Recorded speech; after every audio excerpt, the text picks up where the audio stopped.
অগ্নিসংযোগ করছেন, লুটপাট করছেন, বাড়িঘরে হামলা করছেন, এটা দয়া করে অবিলম্বে এই মুহূর্ত থেকে বন্ধ করুন। যারা এটা করছেন তারা কেউ এই আন্দোলনের লোক নন, তারা সবাই কিন্তু আপনার যারা আন্দোলনের বিরোধিতা করেছে তারা এবং তাদের লোকেরাই করছে। এই বিষয়গুলো আমাদেরকে একটু মনে রাখতে হবে এবং সেইভাবেই আমি আপনাদের মাধ্যমে সারা দেশবাসীর কাছে অনুরোধ জানাচ্ছি। সেই সঙ্গে আমাদের দলের সকল নেতা কর্মীদেরকে আমি অনুরোধ করব যে তারা এই ব্যাপারে অত্যন্ত দৃঢ়তার সঙ্গে এদের বিরুদ্ধে প্রতিরোধ করে তুলে সমস্তকে একটা ঠান্ডা অবস্থায় তৈরি নিয়ে আসা করার জন্য যে ব্যবস্থা করে।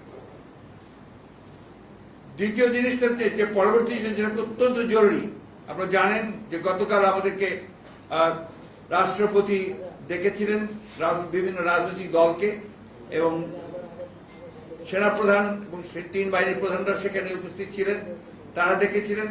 তাদের মাধ্যমে যে কথাবার্তাগুলো হয়েছে সে বিষয়গুলো আপনারা কালকে সবাই শুনেছেন। আবার আমি একটু রিপিট করতে চাই যে সেখানে শহীদদের জন্য দোয়া করা হয়েছে এবং তাদের পরিবারদেরকে যথাযথ আপনার ক্ষতিপূরণ দেওয়ার জন্য তারা অঙ্গীকার করেছেন। রাষ্ট্রপতি অঙ্গীকার করেছেন যে যেহেতু শেখ হাসিনা পদত্যাগ করে পালিয়ে গেছে, সেই কারণে এখন শেখ হাসিনার ক্যাবিনেট পুরোপুরিভাবে আপনার বিলুপ্ত হয়ে গেছে এবং এই সংসদের যেটা একটা দামি সংসদ যারা বিনা ভোটে নির্বাচিত তার উপর এখন এই মুহূর্তে কোনো কার্যকারিতা নেই। সুতরাং এটাকে 24 ঘন্টার মধ্যে ভেঙে দিয়ে একটা ইন্টারিম গভর্নমেন্ট বলেন বা একটা নিরপেক্ষ সরকার বলেন তা গঠন করা হবে এবং তাকে 3 মাসের মধ্যে তারা নির্বাচন করে তারা আপনার একটা নির্বাচিত সরকারের কাছে ক্ষমতা হস্তান্তর করবে। এই জিনিসগুলো আমি আবারও জোরের সঙ্গে একটু আপনার দৃঢ়তার সঙ্গে বলতে চাই যে 24 ঘন্টার মধ্যেই এই কাজগুলো সমাধান করতে হবে। আমি রাষ্ট্রপতির কাছে আহ্বান জানাচ্ছি, কাল বিলম্ব না করে আপনি আজকে এর মধ্যেই 24 ঘন্টা প্রায় হয়ে যাচ্ছে, 2টার মধ্যেই আপনি দয়া করে এটাকে অবিলম্বে এই পার্লামেন্টকে ভেঙে দিয়ে আপনার একটা অন্তর্বর্তীকালীন নিরপেক্ষ সরকার গঠন করুন। অন্যথায় দেশে আবার রাজনৈতিক শূন্যতা দেখা দিতে পারে।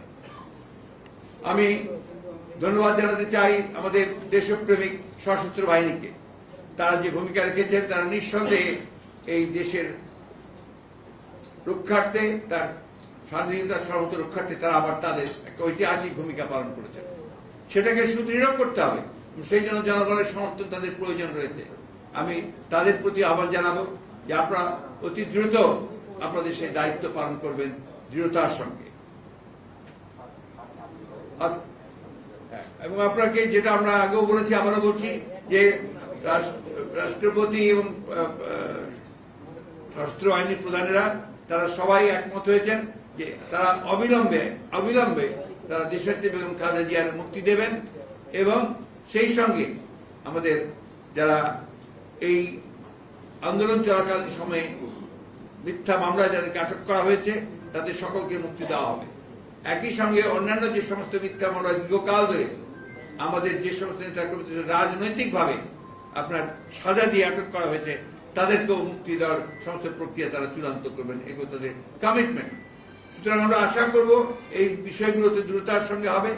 একই সঙ্গে আশা করব যে সমস্ত গণতান্ত্রিক শক্তি আজকে ঐক্যবদ্ধ হয়ে অর্জিত যে সাফল্য সেই সাফল্যকে সুসংগত করবার জন্য তারা সবাই তাদের নিজ নিজ ভূমিকা রাখবেন। এটাই আপনাদেরকে আমি জানাতে চাই।